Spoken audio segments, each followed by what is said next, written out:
Shalom, ¿cómo están? Bienvenidos otra vez a otro capítulo de los estudios del libro de Josué de parte de Hebrón, tu ciudad refugio, aquí en Baltimore, Maryland.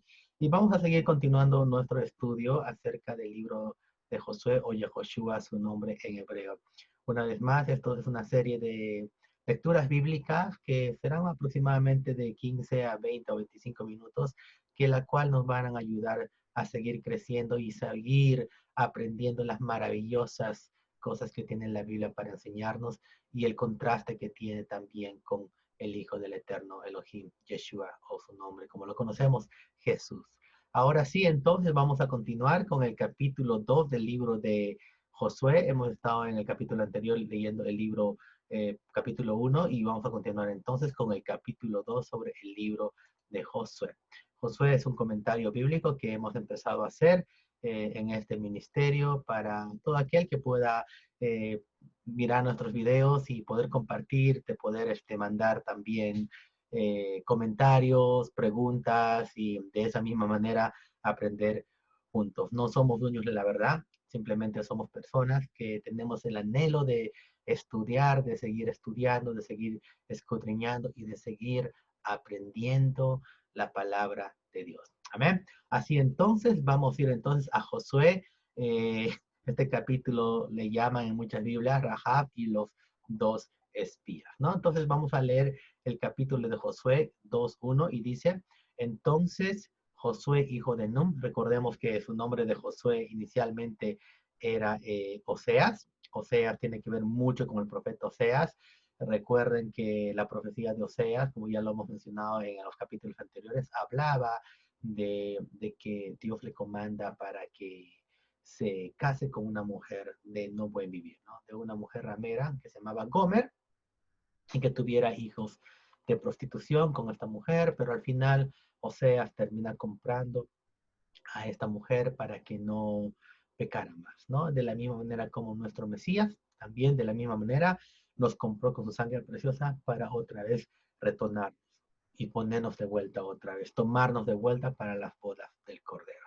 ¿No? Entonces Josué, hijo de Nun, sabemos que Moisés o Moshe, su nombre hebreo, le cambió el nombre de Oseas a Yehoshua, que tiene la misma raíz que el nombre de Yeshua, o Jesús, como lo conocemos en español, su nombre hebreo Yeshua, hijo de Nun, dice que envió secretamente desde Sittim a dos espías diciéndoles, vayan, reconozcan la tierra, especialmente Jericó. Fueron pues y entraron en la casa de una ramera que se llamaba Rahab y allí se hospedaron, ¿no? Entonces estos dos espías fueron exclusivamente si nos vamos a dar cuenta, no fueron a reconocer realmente esta ciudad de Jericó, pero si nos vamos a dar cuenta al final, son dos espías que simplemente tuvieron la misión de ¿qué? De entrar a la casa de una mujer ramera, ¿no? Sabemos que eh, Dios nos compara muchas veces o compara la idolatría muchas veces con prostitución, ¿no? Porque somos prácticamente parte de, somos la novia, somos se podría decir el cuerpo de Dios, ¿no? Como él compara como el matrimonio del marido y la mujer, nosotros somos como la novia, ¿no? Y imagínate que la novia esté yéndose con otros maridos, ¿no? Así es la idolatría, ¿no? Y de esa misma manera como aquí vemos cómo dos espías van a redimir a una mujer. Van a redimir a alguien, así como el profeta Oseas redimió también a Gomer, de esta misma manera a una mujer, a una ramera que se llamaba Rahab y tenía un nombre cananeo y allí se hospedaron, ¿no? Y la pregunta es, ¿será que en estos tiempos esos dos espías, o vemos más adelante en el libro de Apocalipsis también estos dos testigos que anunciarán que la llegada del Mesías y el arrepentimiento? Bueno, vamos a verlo.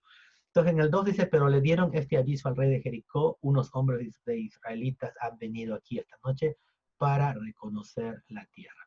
Entonces el rey de Jericó mandó a decir a Rahab, saca a los hombres que han venido a ti, que han entrado en tu casa, porque han venido para reconocer la tierra. Pero la mujer había tomado a los dos hombres y los había escondido y respondió, si los hombres vinieron a mí, pero yo no sabía de dónde eran. O sea, ella sí lo confirmó, pero le dijo que yo no sé de dónde era. 5. Los hombres salieron a la hora de cerrar la puerta al oscurecer. No sé a dónde fueron, vayan prisa tras ellos, que los alcanzarán. pero ella los había hecho subir al terrado y los había escondido entre los tallos de lino que había puesto en el orden del terrado. Los hombres los persiguieron por el camino al Jordán hasta los vados. Tan pronto como salieron los que les perseguían, fue cerrada la puerta de la ciudad. Antes que los espías se acostaran, Rahab subió al terrado donde ellos estaban y dijo a los hombres: sé que el Señor les ha dado esta tierra y que el terror de ustedes ha caído sobre nosotros y que todos los habitantes del país se han acobardado ante ustedes, ¿no? En este momento Josué manda a estos dos espías. Claro, tal vez había un poco de duda del pueblo de Israel y bueno, a veces cuando no nos damos cuenta, cuando el Señor tiene muchas promesas para nuestras vidas y nosotros simplemente nos enfocamos en preocuparnos y decir cómo será, saldrá bien, saldrá no bien, no, y la verdad no pensamos más allá, como el Eterno, los ojos de Dios pueden ver más allá. Dios ya les había entregado esta tierra y había puesto ya en el corazón de los habitantes de Jericó de que iban a ser derrotados. Lo que sí, los que únicos que no sabían creo que era el pueblo de Israel, ¿no? Pero bueno, creo que es parte normal en nuestra naturaleza humana y bueno, es una linda enseñanza que si el Señor nos va a prometer algo, debemos confiarle de que lo va a hacer. ¿Cómo lo hará? ¿Cómo actuará? Es algo que el Señor, vamos a ver sus maravillas en nuestras vidas, ¿no? Entonces dice que les dijo a estos dos testigos, a estas dos personas que dice que el Señor les había dado esta tierra y que el terror de ustedes ha caído sobre nosotros y que los habitantes del país se han acobardado ante ustedes. O sea, aunque lo veían tan grande, pero o sea, Israel todavía lo miraba como una ciudad tan grande, ellos lo que no sabían es que ya habían sido derrotados. En su interior, en su corazón, en su ánimo, la población de Jericó ya había sido derrotada. Porque hemos oído cómo el Señor secó el agua del Mar Rojo delante de ustedes cuando salieron de Egipto. También supimos lo que hicieron a los reyes de los amorreos, que estaban al otro lado del Jordán, a Sejón y a Og, a quienes destruyeron por completo. Cuando oímos esto, nos acobardamos, no quedando ya valor en hombre alguno por causa de ustedes, porque el Señor, el Dios de ustedes, el Dios de arriba en los cielos y abajo en la tierra, ahora pues, júreme por el Señor, ya que los ha tratado con bondad, que ustedes tratarán con bondad la casa de mi padre, denme una promesa segura, ¿no? En caso esta mujer había escuchado de Dios y bueno, al final al cabo en su corazón empezó aquí a reconocer al único Dios altísimo, el de arriba y el de abajo, ¿no? Y le dice que le juraran con bondad, ¿no? Y a la casa de su padre también, y que le dieran una promesa. De aquí, de que dejarán vivir a mi padre y a mi madre, a mis hermanas, a mis hermanos con todos los suyos y que librarán nuestras vidas de la muerte, ¿no? Y eso es muy precioso porque la promesa cuando uno cree en Dios, creer también que nuestro hogar, que nuestra casa también serán salvas, ¿no? Y esa es una esperanza que Dios nos da a través de Yeshua, de poder orar e interceder por nuestros familiares para que realmente se cumpla la palabra, tú y tu casa sean salvas, ¿no? Entonces, de esta misma manera, esta mujer ya había empezado a conocer y ya se había rendido, y con otras palabras, ya había reconocido al Señor, pero no solamente reconocer al Señor, sino o creer, sino también hacer su palabra, sus mandamientos, ¿no? Porque muchas veces es muy fácil decir, sí, yo creo, pero, pero de creer a hacer hay mucha diferencia. Y realmente si creemos en el nombre de Yeshua, el nombre tiene que ver mucho con los atributos del Mesías, con el atributo de la persona en la cultura hebrea. Significa también vivir bajo los atributos del Mesías. Si yo creo en Yeshua, pues voy a vivir bajo los atributos de Yeshua. Quiere decir Yeshua que si me amáis, guarda mis mandamientos, ¿no? Entonces dice los hombres 14, los hombres le dijeron, nuestra vida responderá por la de ustedes si no revelan nuestro propósito y sucederá que cuando el Señor nos dé la tierra, te trataremos con bondad y lealtad y sinceridad. Entonces ella los hizo bajar con una cuerda por la ventana porque su casa estaba en la muralla de la ciudad y ella vivía en la misma muralla. Rahab les dijo, vayan a la región montañosa, no sea que los perseguidores los encuentren, escóndanse allí por 3 días y esto otra vez. Hemos estado leyendo en los capítulos anteriores el significado de 3 días, 2 días al tercer día, un día como 1000 años, a 2000 años, a comenzar el tercer milenio, que sería prácticamente el séptimo milenio, hasta que los perseguidores regresen, entonces pueden seguir su camino. Y los hombres dijeron, nosotros quedaremos libres de este juramento que nos has hecho jurar, a menos que cuando entramos en la tierra ates este cordón de hilo escarlata. Esto es bien interesante, escarlata la ventana por la cual nos dejas bajar y reúnas contigo a la casa de tu padre y a tu madre, a tus hermanos y a toda la casa de tu padre. Cualquiera que salga de las puertas de tu casa a la calle, su sangre caerá sobre su propia cabeza y quedaremos libres, pero la sangre de cualquiera que esté en la casa contigo caerá sobre nuestra cabeza si alguien pone sobre él su mano, ¿no? Pero si divulgas como nuestro propósito, quedaremos libres del juramento que nos has hecho jura. Y Rajá respondió conforme a lo que ustedes han dicho, así sea, y los envió, y ellos fueron, y ella ató el cordón escarlata a la ventana, ¿no? Entonces dice, los espías se fueron y llegaron a la región montañosa, allí permanecieron por 3 días, otra vez los 3 días, bien interesante, hasta que los perseguidores regresaron. Los perseguidores les habían buscado por todo el camino, pero no los habían encontrado. Entonces los dos hombres regresaron y bajaron de la región montañosa y pasaron y vinieron a Josué, hijo de Nun, y le contaron todo lo que había acontecido. Y dijeron a José, ciertamente el Señor ha entregado toda la tierra en nuestras manos, y además todos los habitantes de la tierra se han acobardado ante nosotros, ¿no? Entonces, esta es la historia del capítulo 2, es muy interesante. Me quiero un poquito a, vamos a hablar un poquito acerca de estos dos testigos, de quiénes son estos dos testigos. ¿Quiénes son estos dos testigos? Hay muchas versiones, muchos versículos en la Biblia que siempre habla de dos testigos y por la por el testimonio de 2 o 3 testigos, etcétera, ¿no? Pero algunos versículos que he podido sacar o que más o menos vamos a hacer, sabemos que podemos dedicarnos horas y horas solamente para estudiar el libro de Josué, versículo 2, y comparar y buscar también quiénes son los dos testigos, pero quisiera simplemente darles unos highlights, unos puntos para ponerlo en cuenta. Por ejemplo, Apocalipsis 11:3 dice, le otorgaré una autoridad a mis dos testigos y ellos profetizarán por 1270 días, testigos de silicio. Juan 8:17 dice, aún en vuestra ley está escrito que el testimonio de dos hombres es verdadero. Apocalipsis 11:10 también dice, y los que moran en la tierra se regocijarán por ellos y se alegrarán y se enviarán regalos unos a otros porque estos dos profetas atormentaron a los que moran en la tierra, ¿no? Y hay una visión muy interesante en una profecía de Zacarías en capítulo 4, 1, 3, donde habla de los olivos y un candelabro, 2 olivos y un candelabro. Dice Zacarías 4, 1, 3, volvió el ángel que hablaba conmigo y me despertó como un hombre que es despertado de sueño y me dijo, ¿qué ves? Y respondí, he mirado y he aquí un candelabro de todo de oro con un depósito encima y sus 7 lámparas encima del candelabro y 7 tubos para las lámparas que están encima de él. Y junto a él 2 olivos, el uno a la derecha del depósito y el otro a su izquierda, ¿no? Entonces más o menos podemos ver el árbol de olivo. Es muy interesante porque el árbol de olivo también es como un simbolismo del pueblo de Israel.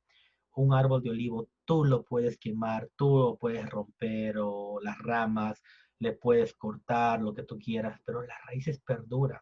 Pueden pasar más de 2000 años y aún con todo eso, aún van a florecer. Es más, ahora eh, los que han tenido oportunidad o incluso lo que han visto en videos, tal vez sí existe todavía en Israel el jardín de Getsemaní y todavía están los olivos antiguos de hace 2000 años, están ahí y efectivamente es un símbolo de Israel porque por más que a Israel lo han querido exterminar, el holocausto, las inquisiciones, las cruzadas, aún con todo eso, el pueblo de Israel está levantado por la gracia de nuestro Padre Elohim.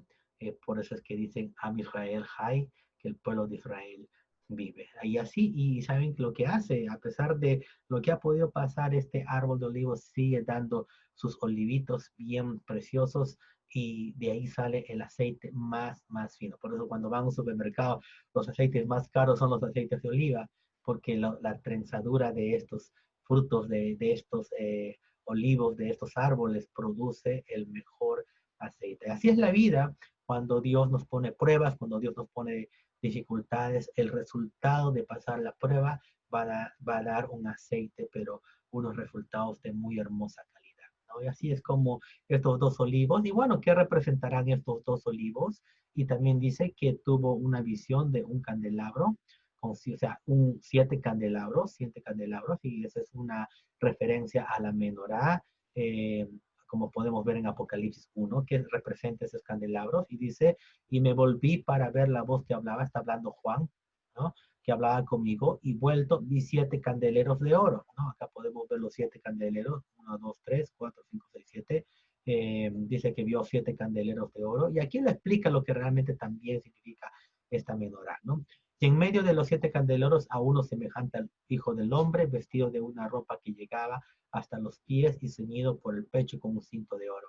El misterio de las 7 estrellas que has visto en mi diestra y de los 7 candeleros de oro. Las 7 estrellas son los ángeles de las 7 iglesias y los 7 candeleros que has visto son las 7 iglesias, ¿no? Y entonces en el medio una figura semejante al Hijo del Hombre, que también es una representación al Mesías, ¿no? A Yeshua. Entonces, eso más o menos es el significado de lo que es el candelabro de oro o la menorá.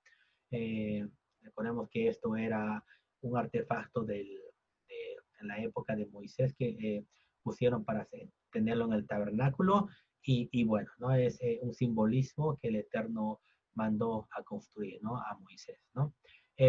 Bueno, y esto más o menos podemos entender quiénes son esos dos testigos realmente. Y podemos seguir hablando y hablando y hablando. Por ejemplo, hay uno de los casos bien bonitos que a mí me gustó bastante cuando estaba estudiando acerca de Ezequiel 37.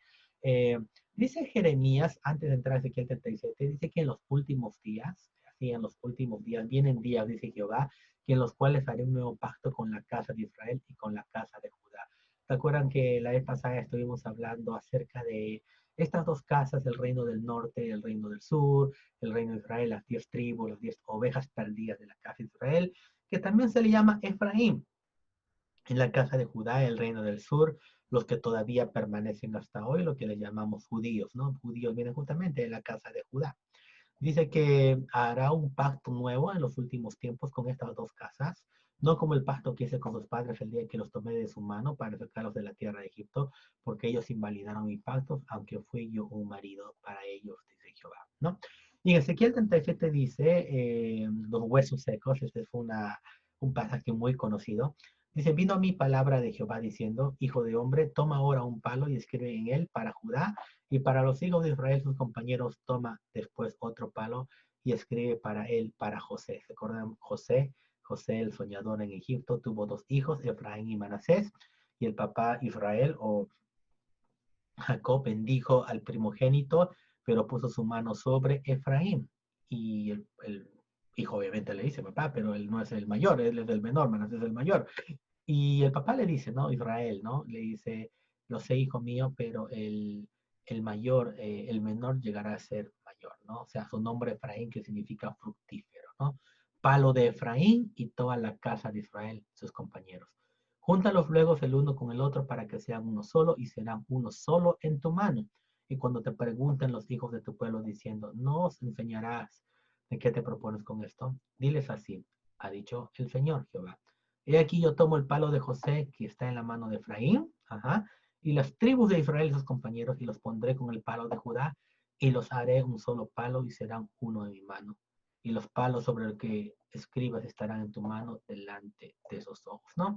Entonces, esa es la función del Mesías. El Mesías va a unir estos dos palos, Judá y Efraín, en los últimos tiempos. Por eso podemos ver muchos versículos en la cual, bueno, en la actualidad, para ser más eh, concreto, ahorita entre el judío y el cristiano es como hay una gran diferencia, aunque no debería haber muchas diferencias porque el cristianismo o el mesianismo o toda la religión cristiana en sí nace de la cultura hebrea, del judaísmo, porque Yeshua era hebreo, era un hebreo de la tribu de Judá, y de ahí nace que años más tarde se fueron dividiéndose en dos religiones diferentes, ¿no? Y para un judío le es difícil creerla a Yeshua, y para un cristiano, muchos de nuestros hermanos cristianos le es difícil entender lo que es sus mandamientos, la Torá, ¿no?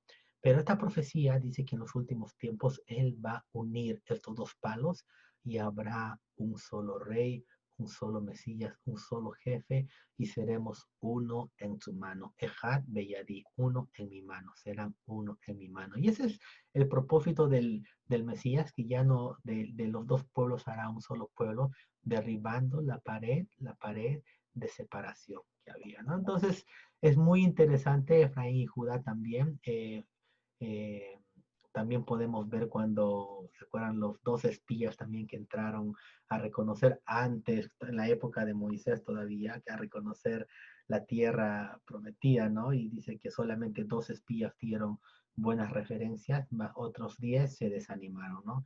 Curiosamente era Josué y Caleb. Caleb de la tribu de qué? De Judá, y Josué de la tribu de Efraín. Otra vez más, Efraín y Judá siendo dos testigos para los últimos tiempos, ¿no? Y bueno, y así ya más o menos tenemos una idea de quién eran esos dos testigos, lo que está, cómo va a ser en los tiempos de la redención final también. Estos dos testigos van a estar anunciando a aquellos que se han perdido, a aquellos que se han alejado, a aquellos que han dado la vuelta, le han dado la vuelta a la espalda a Dios. Y en estos últimos tiempos, estos dos testigos también predicando, y dice que en más, hasta hay muchos estudios o muchos comentaristas dicen que van a incluso hacer milagros, pero ya creo, personalmente creo que estos dos testigos están dando a luz, y bueno, podemos ver gran renacimiento en los corazones de las personas, de poder volver a sus mandamientos, a su palabra, a la Torá, y eso es justamente el propósito, ¿no? De que podamos reconocer al único Dios verdadero, al Dios de Israel, y poder amar sus palabras, sus mandamientos, y volver realmente a las sendas antiguas. ¿Qué son las sendas antiguas? A las sendas antiguas que la cual caminaron nuestros padres Abraham, Isaac y Jacob, ¿no? Y dice después que les hizo prometer a esta mujer, bueno, sí, mira, ¿sabes qué? Yo les he preservado, pero cuando ustedes entren, por favor, acuérdense de mí, de mi padre, de mi familia, de mi madre, de mis hermanos, de mis hermanas, ¿no? Y qué grande misericordia es la de Dios, que justamente que podamos interceder por nuestros familiares, ¿no? Y estos dos testigos le dijeron, bueno, cuando entremos, coloca este hilo de grana. El hilo de grana más que nada es un escarlata, un hilo carmesí, un hilo tipo color rojizo. Le dice, cuando veamos este hilo, nosotros pasaremos de largo, ¿no? Y esto tiene que ver mucho, mucho también con Pesaj, con Pascua, ¿no? Cuando, cuando Dios le encomienda a Moisés sacrificar el cordero, colocar la sangre en los linteles, y cuando iba a venir ese ángel de la muerte, y cuando vean la señal, no iba a tocar a los primogénitos que vivían en esa casa, sino que iba a pasar de largo, ¿no? Pero decía, pero cuidado que alguien se salga de ese hogar, porque ya no respondemos, ¿no? O sea, quédense en otras palabras, envueltos en la sangre de nuestro Mesías Yeshua. Fuera de Él no hay salvación, fuera de Él no hay otra oportunidad. Tenemos la oportunidad de poder envolvernos en su sacrificio que Él hizo, ¿no? Y él es el que va a interceder por nosotros, y que intercede por nosotros, por cada uno de nosotros y por nuestros familiares también, ¿no? Y esto también me hace mucho pensar, como el profeta Isaías 1:18 dice, venir luego, dice Jehová, y estemos a cuenta. Si vuestros pecados fuesen como la grana este color de grana, dice también que como la nieve serán emblanquecidos, si fueran rojos como el carmesí, vendrán a ser como lana blanca. Y eso es lo que hace la nueva vida en el Mesías, ¿no? Que nuestros pecados, que representaba el pecado, todo eso, su sangre prácticamente llegó a dar vida para que nuestros pecados fueran de una u otra manera como lana blanca, ¿no? Y bueno, para perdón de pecados tenía que haber derramamiento de sangre, nuestro Mesías haciéndolo de esa misma manera. La vez pasada estaba leyendo un artículo, y con esto terminamos este capítulo. Estaba viendo un artículo acerca le llaman de Crimson Worm, en inglés el gusano de Crimson. Es curioso, me puse a leer un poquito acerca de este gusanito. Este gusanito dice cuando va a dar bebés gusanitos, bueno, él se trepa al árbol porque sabe que la hora le va a llegar a dar a luz, prácticamente, o dar, no sé si se dice dar a luz en un gusano, pero bueno, cuando va a dar los bebés gusanitos, se podría decir, los insectitos, eh, bueno, Entonces, por ahí se ríen. Bueno, entonces este gusanito lo que hace es explota y revienta en el madero para dar vida a otros gusanitos. Explota dando vida a otros gusanitos.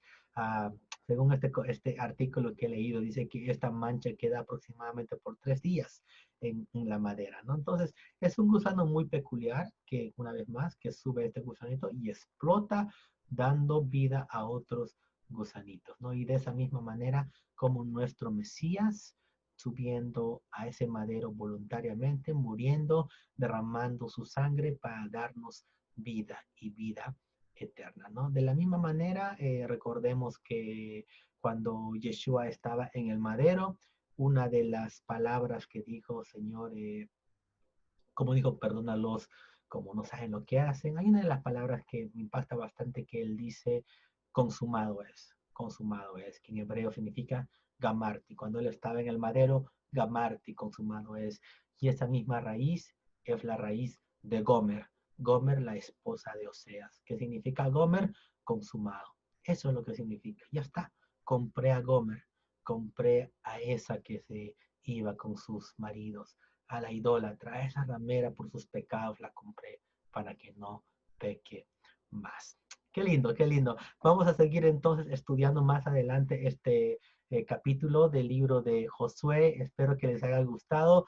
Una vez más, mi nombre es Dante. Tenemos una hermosa comunidad pequeñita aquí en Baltimore, Maryland, pero una vez más, nuestro anhelo es seguir escudriñando, aprendiendo juntos, sin importar la denominación, sin importar el grupo social o la comunidad, el país. eh, todos somos hijos del Eterno, siempre y cuando estamos bien basados en la piedra angular que es nuestro Mesías Yeshua. Más de 2000 años han pasado y todavía seguimos aprendiendo. Bueno, eso es nuestro anhelo, seguir aprendiendo juntos. Una vez más, gracias por compartir este video en Hebrón, tu ciudad refugio, y nos vemos en la próxima. Shalom.